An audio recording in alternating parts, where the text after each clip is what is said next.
Bersama puluhan orang mengambil paksa jenazah PDP COVID-19 dari Rumah Sakit Stella Maris Makassar, Sulawesi Selatan.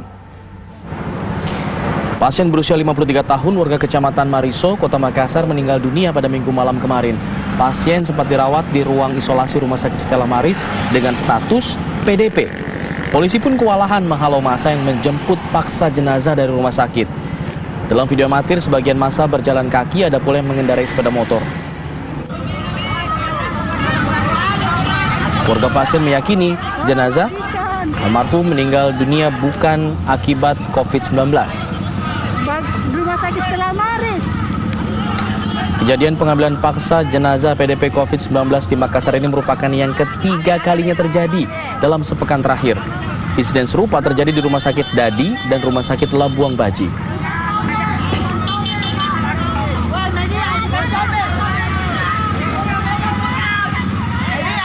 Jadi memang pada saat pasien PDP meninggal di ruang isolasi, kemudian pihak dari keluarga pasien itu berusaha untuk mengambil pasien. Terus apa ada tindakan dari pihak polisian itu yang mengambil ditindaki atau seperti apa? Jadi memang kami sudah melakukan upaya untuk menghalau, tapi karena jumlah massa yang besar, kemudian kita juga melihat juga situasi kerawanan yang ada, kemudian massa mengambil paksa dari pasien tersebut. Lalu bagaimana informasi terkini mengenai insiden warga yang membawa paksa jenazah PDP COVID-19 di Makassar? Kita akan bergabung bersama rekan kami Syamsul Ma'arif di Makassar, Sulawesi Selatan. Syamsul, ada informasi terbaru mengenai hal ini? Kabarnya pasien PDP ini hasil tes swabnya sudah keluar.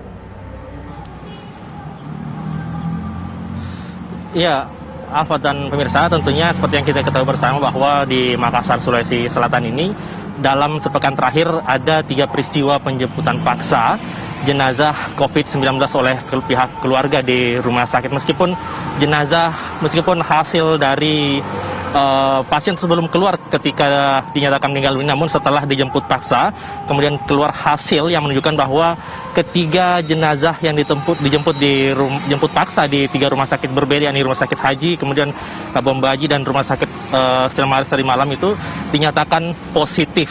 Memang dari video-video yang beredar bahwa terlihat petugas kewalahan menghalau banyaknya massa, banyaknya keluarga yang hendak menjemput paksa keluarga mereka.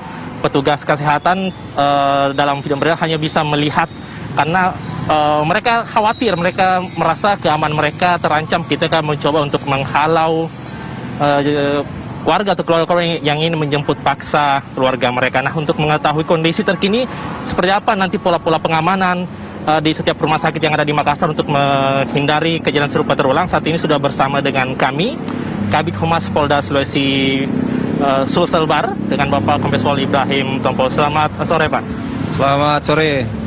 Pak, seperti yang kita ketahui ada sejumlah rentetan kejadian yang sama, kejadian penjemputan paksa jenazah oleh keluarga mereka di rumah sakit.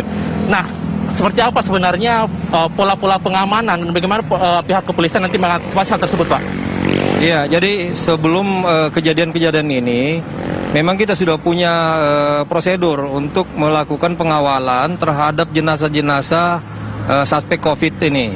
Di mana dengan hasil koordinasi dari tim gugus dan aparat pemerintahan serta stakeholder, kita apabila memang ada call dari rumah sakit, kita mempersiapkan personil untuk melakukan pengawalan. Nah, personil untuk melakukan pengawalan ini bisa sampai kepada pemulasarannya. Nah, namun pada saat kejadian, memang ada beberapa kejadian masyarakat itu mendahului untuk melakukan pengambilan jenazah tersebut. Dan ini cukup memprihatinkan bagi kita, karena masyarakat ini tidak memperdulikan protokol kesehatan yang ada. Sehingga dampaknya ini cukup rawan untuk melakukan penyebaran terhadap penyebaran COVID ini. Pak, dari video yang beredar ada 3 rumah sakit, Pak, ada 3 kejadian serupa. Apakah hanya 3 itu, Pak, atau ternyata ada kejadian-kejadian sebelumnya, Pak? Memang ada beberapa kejadian sebelumnya, namun memang tidak terlalu ramai dibicarakan atau terekspos. Nah, terkait kejadian yang 3 ini, personil di tim gugus juga sudah ada yang standby. Namun karena pada saat di call itu memang personilnya dari tim gugus menuju ke rumah sakit itu makan waktu. Nah, otomatis pada saat itu akhirnya agak lambat tibanya dan personil yang ada di saat itu memang kurang. Dan jumlah massa yang demikian banyak membuat akhirnya petugas kewalahan. Pak, sejak adanya tim Satgas, kemudian karena kita tahu bersama tim Satgas ini tidak hanya dari polisi, tapi juga dari TNI, unsur pengamanan dari pemerintahan. Sebenarnya berapa personil sih Pak yang berjaga di setiap rumah sakit sebelum adanya kejadian ini Pak? Jadi terkait dengan operasi Aman Nusa yang memang ada gabungan dari instansi samping, kita menyiapkan kurang lebih sekitar 2.300 personil. Jadi cukup banyak personilnya. Nah, ini kan operasi Aman Nusa ini sekarang sudah memasuki tahap ketiga. Nah, personil-personil ini juga kita tempatkan sesuai dengan porsi tugasnya masing-masing. Ada yang melaksanakan pengamanan, ada yang standby untuk melakukan pengawalan. Nah, personil untuk melakukan pengawalan ini memang sudah ada yang standby di posko tim gugus. Nah, namun dengan adanya kejadian ini kita mempertebal kekuatan lagi dengan mempersiapkan personil standby yang dekat dari rumah sakit dan juga bisa memonitor apabila memang ada kerawanan di rumah sakit untuk bisa melakukan backup terhadap permasalahan-permasalahan di rumah sakit nantinya. Pak, tadi siang sudah ada pertemuan antara pihak kedokteran, tim medis begitu dengan pihak kepolisian. Seperti apa Pak hasilnya? Apakah mereka minta penambahan jumlah pengamanan kah? Atau mereka ternyata minta pengamanan melekat pada tim-tim kesehatan karena mungkin mereka merasa, tim medis mungkin merasa terancam dengan beberapa kejadian belakang ini Pak? Iya, jadi tim medis ini menyampaikan pernyataan sikapnya dengan keprihatinan suasana yang terjadi belakangan ini di wilayah kita di Makassar, di mana adanya isu hoax yang menyatakan bahwa rumah sakit dan tim medis itu dengan adanya isu COVID ini merupakan bisnis. Nah, hal ini yang membuat tim medis ini menyatakan sikapnya bahwa itu betul-betul murni mereka cuma melaksanakan protokol dan ada kode etik yang melapis mereka. Sehingga oleh Bapak Kapolda diberikan spirit bahwa hal itu memang merupakan suatu dinamika, tetap semangat untuk melakukan tugasnya. Kita akan melakukan backup apabila memang ada permasalahan-permasalahan, apalagi terkait masalah gangguan dalam melaksanakan tugas. Kita akan tegas untuk melakukan pengawalan dan melakukan tindakan terhadap pelaku-pelakunya nanti. Pak, ini kan sudah terjadi beberapa kali nih Pak. Dan kemudian sudah ada pertemuan yang dilakukan antara pihak kedokteran dengan pihak kepolisian. Nah, apakah nanti sudah bisa dijamin Pak, ada kejaminan bahwa kejadian-kejadian serupa penjemputan paksa ini tidak terjadi lagi di Makassar Pak? Iya, kalau kita lihat suasana di lingkungan masyarakat ya, ini memang ada pengaruh dari langkah-langkah persuasif yang kita lakukan. Kita melakukan tugas di dalam pengawalan pencegahan COVID ini dengan mengedepankan upaya-upaya persuasif. Nah, namun dengan adanya kejadian-kejadian ini, otomatis kita akan melakukan perubahan tindakan. Yang tadinya mungkin persuasif, apabila memang masyarakat sudah tidak bisa diajak untuk persuasif, terpaksa kita lakukan langkah-langkah hukum nantinya. Jadi otomatis kita akan menindak pelaku-pelaku yang melakukan langkah-langkah ini, dan kita akan proses hukum nantinya. Itu berarti warga-warga yang kemarin datang menjemput itu bisa saja dipidanakan Pak ya? Iya, sudah jelas. Sebenarnya batasan-batasan yang terkait masalah karantina kesehatan yang itu mempunyai efek penyebaran itu sudah bisa dipidanakan.